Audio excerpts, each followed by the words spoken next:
Welcome to Brain Vision.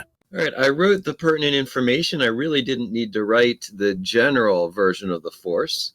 And we really just need to do the integral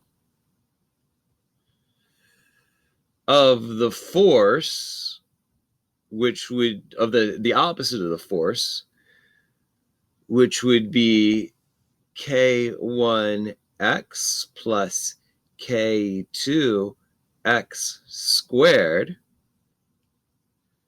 dx when x goes from 0 to x max.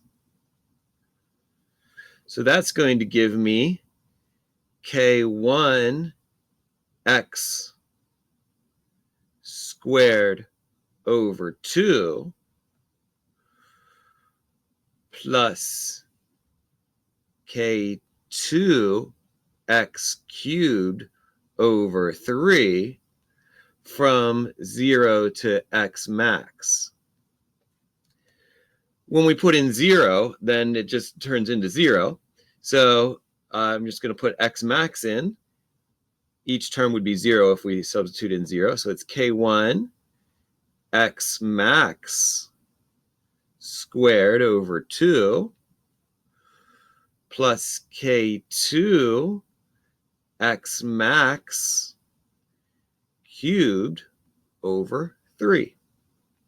And that's all there is to this problem.